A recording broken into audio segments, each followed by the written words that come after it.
क्या होता है हमारे देश का? संवैधानिक प्रमुख होता है। कौन होता है हमारे देश का? संवैधानिक प्रमुख। तो अगर पूछेगा देश का संवैधानिक प्रमुख कौन होता है, तो आप क्या बोलिएगा? राष्ट्रपति। लेकिन अगर सरकार का प्रमुख पूछेगा तो आपको बताना है प्रधानमंत्री। क्लियर हो गया? दो प्रमुख होता है, एक संवैधानिक प्रमुख होता है, एक सरकार का प्रमुख होता है। संवैधानिक प्रमुख हमारा कौन है? राष्ट्रपति है। क्लियर हो गया? अगर बात करें दूसरा पॉइंट, अगर बात करें तो भारत का प्रथम नागरिक भी किसको कहा जाता है? राष्ट्रपति को। भारत का प्रथम नागरिक कौन कहलाता है? किसको कहते हैं आप लोग? आप लोग देख लीजिए, आप लोग कौन से नागरिक होंगे। राष्ट्रपति का विचार चल गए प्रथम नागरिक में।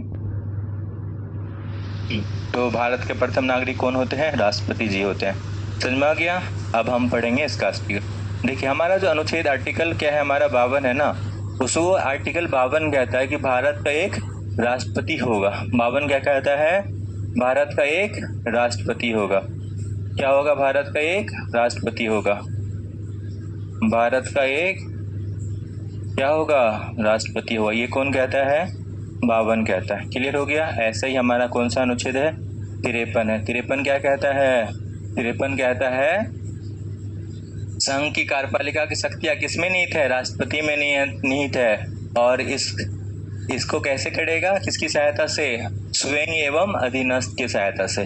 53 में क्या दिया हुआ है? संघ में कार्यपालिका की शक्ति किसके पास है? राष्ट्रपति में निहित है। और ये जो हमारा है सहायता किससे लेगा? स्वयं कर सकता है। ये कार्य कौन करेगा? स्वयं भी कर सकता है और अधीनस्थ के मामले से भी, अधीनस्थ की सहायता से भी कर सकता है। क्लियर हो गया? अब देखिए हमारा कौन सा है? आर्टिकल 54। क्लियर हो गया? यहाँ तक किसी को कोई दिक्कत है?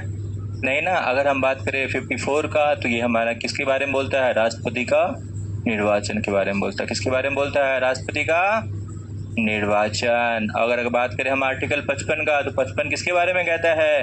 निर्वाचन का रीति क्या होगा? 55 क्या कहता है? निर्वाचन का रीति क्या होगा? क्या किसके बारे में? निर्वाचन की रीति के बारे में कहता है। क्लियर हो गया? यहाँ तक किसी को कोई दिक्कत नहीं है ना? 52 में क्या कहता है? भारत का एक राष्ट्रपति होगा। 53 में क्या कहता है? संघ की सभी कार्यपालिका शक्तियां राष्ट्रपति में निहित होगा और इन शक्तियों का प्रयोग राष्ट्रपति क्या करेगा? स्वयं एवं अधीनस्थ के माध्यम से करेगा। और 54 में क्या है? राष्ट्रपति का निर्वाचन। और 55 में क्या है? राष्ट्रपति के निर्वाचन की रीतियां। और 56 में क्या है? राष्ट्रपति का कार्यकाल है। 56 में क्या है? राष्ट्रपति का कार्यकाल है। क्लियर हो गया? यहाँ तक 56 में क्या है? अब हम नेक्स्ट पेज लेते हैं। मैं भी अब देखिए 57। यहाँ से अब हम लिखेंगे नहीं, अब सीधे 57 58 ऐसे पढ़ देंगे, बस आप लोग समझिएगा। 57 में क्या दिया? पुनर्निर्वाचन। यानी भारत का अगर कोई एक व्यक्ति राष्ट्रपति है तो वो कितनी बार राष्ट्रपति बन सकता है? वो कितनी बार भी बन सकता है। यहाँ पे कोई नहीं है क्योंकि एक व्यक्ति एक ही बार बनेगा। भारत में क्या है? एक व्यक्ति कितना बार भी राष्ट्रपति बन सकता है। उसके बाद हमारा कौन सा है? 58 में दिया हुआ है राष्ट्रपति का योग्यता। इसके बारे में दिया हुआ है? योग्यता के बारे में दिया हुआ है। और 59 में क्या दिया हुआ है? पद की शर्तें। राष्ट्रपति पद की शर्तें के बारे में दिया हुआ है। क्या दिया हुआ है? राष्ट्रपति के पद की शर्तें के बारे में। अगर 60 की बात करेंगे तो 7 में क्या दिया हुआ है? राष्ट्रपति का शपथ। और 61 में क्या दिया हुआ है? राष्ट्रपति के महाभियोग की प्रक्रिया। क्या दिया हुआ है? महाभियोग की प्रक्रिया। क्या दिया हुआ है? 67 में महाभियोग की प्रक्रिया। और 62 में क्या दिया हुआ है? 62 में दिया हुआ है उसके समाप्ति से पूर्व क्या होना चाहिए? चुनाव होना चाहिए। राष्ट्रपति के पद के समाप्ति से पूर्व, समाप्ति के पूर्व क्या होना चाहिए? चुनाव हो जाना चाहिए। उसका प्रावधान किसमें है? 62 में। क्लियर हो गया? अगर हम बात करेंगे शपथ का, तो शपथ कौन दिलाता है? राष्ट्रपति को शपथ कौन दिलाता है? जल्दी बोलिए, स्पीड से। शपथ कौन दिलाता है? शपथ दिलाता है हमारा सीजीआई दिलाता है। क्लियर हो गया? कोई दिक्कत है इस क्वेश्चन में? सारा हो गया। हम राष्ट्रपति के लगभग सारे अगर बात करेंगे तो राष्ट्रपति को अनुच्छेद 111 के तहत क्या मिलता है? वीटो का पावर मिलता है। वीटो की शक्ति किसमें मिलता है?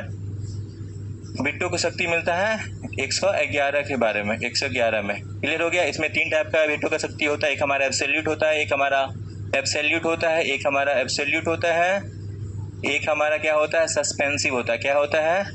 सस्पेंसिव होता है, सस्पेंसिव। और एक हमारा क्या होता है? एक हमारा होता है पॉकेट वीटो। एक ऐसा होता है पॉकेट वीटो।